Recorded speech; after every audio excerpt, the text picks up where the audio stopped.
from Earth? Were It's they still a big successful? job. It's still a big planet. And as we have said, they were sort of under what you would call a time crunch. Therefore, they needed assistance. They would never on their own have been able to extract enough of the material to aid and assist their world in time had they not had that assistance. And were they successful in saving their planet? To some degree, yes. But again, remember that what they did in creating Homo sapiens was against their laws. So the idea is that then, once Homo sapiens existed, the Anunnaki that had recalled those groups back home then had to guide, had to watch over. They still continued to extract some gold, but did it in a way that simply added to what they had already collected. They used it in positive ways for the balancing of the atmosphere of their planet, but nevertheless were also consigned to figuring out other ways in which that could be done, so they did not take advantage any further, any longer, of the creation of Homo sapiens in a negative way. And what eventually happened to their planet? Is it still around? It's still around, but it exists in a different dimension, and it is more connected to the star system you know as Cygnus. And what do they call it? The planet? Are you asking for the Anunnaki's own language for their own world? Yes, Ashea. thank you. Many people use the biblical book of Revelation to point to events happening in the future, which they think is now. Others say the book was referencing Rome at that time. Are there really any truly prophetic verses in the Bible that corresponds to events happening now? Yes, some of them. We're not going to go into detail about that. It serves no relevant purpose at this time. Researchers at the Pyramid of Giza discovered what they call the Pyramid Inch stone, which they have extrapolated along with corridors of the pyramid to be a timeline of the future corresponding to major world events. The timeline appears to end in 2033. Is there any validity to this, and does it coordinate with open contact occurring in this window? Yes, it does, because everything changes after that point.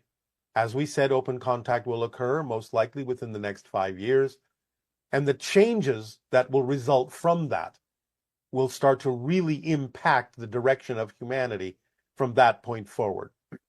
So basically, your 5 years leads up to 2030, and then 3 years after that, you will see a massive directional shift in humanity between 2033 and 2050 that will reset the direction of humanity for its future evolution. So yes, it's generally accurate in terms of when humanity changes direction and shifts its frequency in a new direction that will help it merge with the galactic family. It will be in the future remembered as an important shifting year, 2033, an important year of shift, an important direction change, what you call a sea change. 33 is also an important number. Is that correct? Yes. Mhm. And this is why we operate in the idea of threes, because creation and existence is a trinity.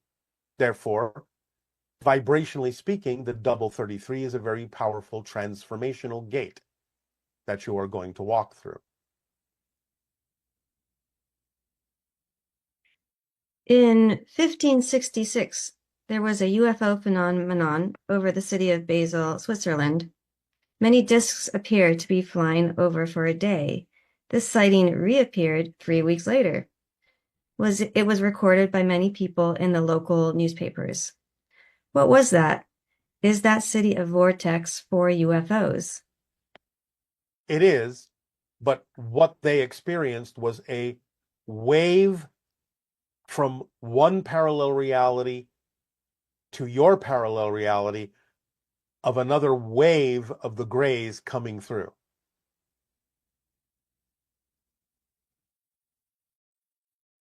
I read a book by Ramtha where he mentions events that are supposed to be happening, that are supposed to happen to our planet.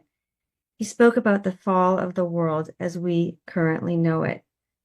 Many things I learned from him resonate with me, but the idea of societal collapse does not.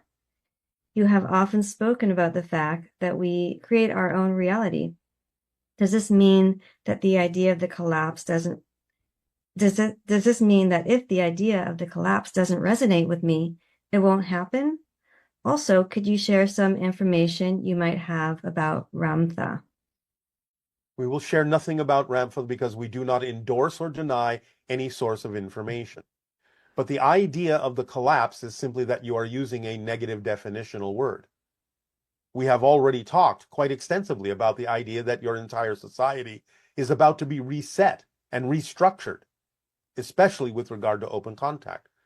So you can look at that as the dissolution of your old society, a collapse, if you will, but a reinvention, a restructuring of the idea. And you are part of that. So you'll be around for it, but you don't have to see it as a negative collapse. See it as a restructuring, a redirecting, a reinventing. My 5-year-old autistic son recently came to me with a piece of paper.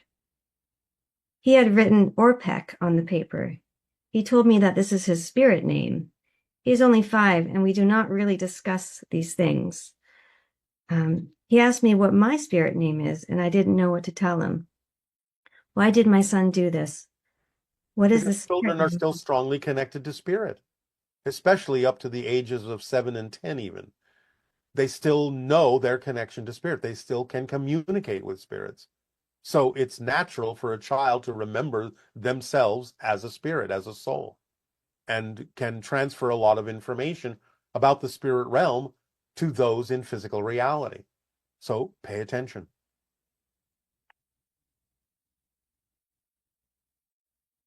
Can you explain the concept of time in a way the physical human mind can understand? What is time, and what role does it serve? Well, as we said, time is a side effect of your consciousness shifting through multiple parallel realities billions of times per second. The idea of time is so that you can experience the process of creation. It's like saying, in a timeless state, I'm going to tell you a story. So here's the story from a timeless perspective. Once upon a time, and they lived happily ever after. What happened to the middle of the story? What happened to how did we get from once upon a time to happily ever after? What was the process? What was the adventure? What was the experience? What were the lessons? How did it grow? How did it change? What was the path? So, time exists within the soul, a certain focus of the soul, to experience the process, to experience the story unfolding so that you can discover yourself from a new point of view. That's how creation expands. As we have said, the structure of existence never changes. What changes constantly, what expands creation, is your relationship to it, your perspective of it, your experience of it. And that's what time is for, to allow existence to continue to expand infinitely so that you can discover yourself from a new point of view, which allows existence and all that is to experience itself from a new point of view, constantly, constantly, constantly experiencing itself, changing, expanding, growing, learning, being new. But the structure never changes. It is what it is. Existence is what it is. The experience of existence only happens with the idea of time. Otherwise, there's no experience. Things just are.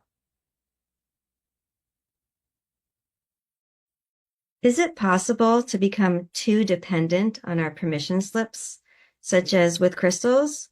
I had something happen and I reached into my pocket to hold on to the crystals, and I realized I'd forgotten to put them in there and started to freak out, thinking I needed the crystals to keep me in the positive, even though deep down I know it's not true. Well, if deep down you know it's not true, then you know that the answer to your question is yes, of course. Anything can become an addiction from the negative side. The idea of anything you use as a permission slip is to teach you that the power is coming from you. It's just that you happen to be using a particular device that aligns with your belief system to allow yourself to be more of who you are. So, yes, if you rely on it more than you need to, then yes, it can become a crutch. It can become an addiction. So the fact that you panicked when you realized you didn't have it might be a good indication that you need to start allowing yourself to wean yourself from that so that you can understand more clearly that you're the one that has the power and that the permission slip is just allowing you to be more aware of that. It's not coming from the permission slip. It's coming from you. And this next person says, my contact crystal broke. Is that a symbolic representation of something? I still feel my heartbeat when I do the meditation on it. Yes, in that sense, it doesn't really mean that much. The idea of the contact crystal breaking can be slightly a permission slip recognition that the idea of open contact has been slightly postponed. But that's all. Don't worry about it. Can you tell us why it's been postponed? I already did, didn't I? I Your suppose. reactions to the comments that were made act as a barometer that tell us whether you are or not ready for contact. So there is still a little more work to do. There is still a little more clarification to be had. And this is why we encourage all of you to start talking to one another, regardless of your belief system. Do that work, and the nature of open contact will become more positive. Refuse to do the work, stay sequestered in your differences and divisiveness. Open contact will take on a different flavor and a different color. It will still happen, but you may prefer the version of open contact that is more representative of coming together than being divisive. That's all we will say about that. This person says they saw Wicked last night, the movie, and it was a thrilling experience. Why is the story of the Wizard of Oz and its iterations so significant in our culture? Well, again, what we've been talking about, the idea of two different points of view that can come together or that can be flung apart. Which will it be? So use your magical selves, be the wizards that bring the two sides together so that the land of Oz, your world, can live in peace and harmony and respect instead of being so divisive. The splitting prism doesn't mean that you have to experience the idea of divisiveness. It simply means that you will experience whatever is relevant for you. It's not a contradiction or a mutually exclusive state of affairs to the idea of harmony and peace on your world. So create a new reality. You can shift. You're still splitting to new realities. You're still moving, still shifting through different parallel versions of Earth. But you can certainly do that with more togetherness than divisiveness. We would love to welcome all of you. Not that we have to, but we would love to welcome all of you and introduce all of you to your galactic family. But you're the ones in charge. Remember, fear and negativity are not conducive to open contact. That's all we will say. And we are not pointing fingers at any one side. You both have an abundance of fear and negativity. Let it go. Talk to one another. Support each other. Explore each other. Find the deeper issues in each other that you can all agree on. recognize in each other's character what is representative of a willingness to be a true person and what is representative of being something out of alignment. So, discern, but work together to do so. Again, there's a lot happening you are unaware of on many different levels. Come together, find out what that is, make a declaration of true independence. Move forward together. The time is close approaching for the introduction of the oracle. Are you done with your questions for the moment? Yes, that is the end of our questions. Is there anything else you would like to add? We will now add and allow and facilitate what the oracle will say. Once again, we remind you, before the oracle speaks, the two most important things that we have shared with all of you at this time on your planet to move you toward contact in a positive, creative, peaceful, harmonious way is to remember that it's not about what happens, it's about what you do with what happens that makes the difference, and to stay in a positive state no matter what manifests so that you can get a benefit from it. Remember those two things along with what the oracle now has to say. Again, we encourage you, since the oracle will repeat this 3 times in its transmission, to write it down so there is no misunderstanding. And again, I remind you, we completely leave it up to you to understand, to divine the meaning and the mystery and the interpretation of what the oracle will say. We will not help you with this. This is left in your hands. But use it creatively. Come from your heart. Come from your soul. Everything will be fine. Everything will be fine. We will now allow the facilitation of the oracle, who will repeat the transmission 3 times.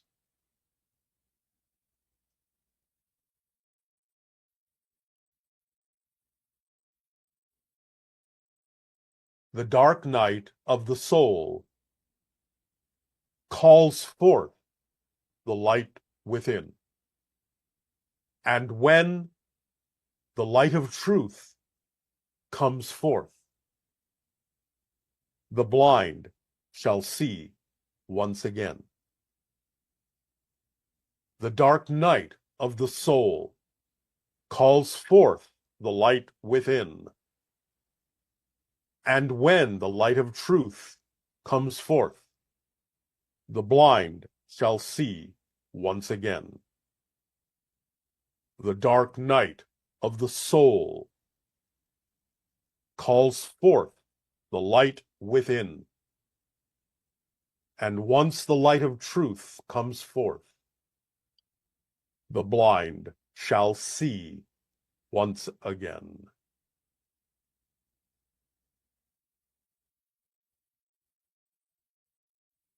This is a being from the Interstellar Alliance Council.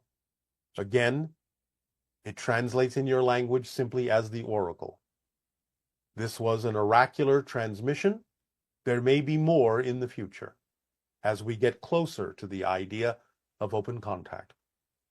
We will leave it to you to ponder the mysteries inherent within the oracular transmission. We will thank you at this time for allowing this transmission to occur. Our deep appreciation to all of you. Our unconditional love to all of you. Take heart. Be at peace. Continue to breathe. Relax into the remainder of the transmission. Just breathe. Just breathe. Just breathe.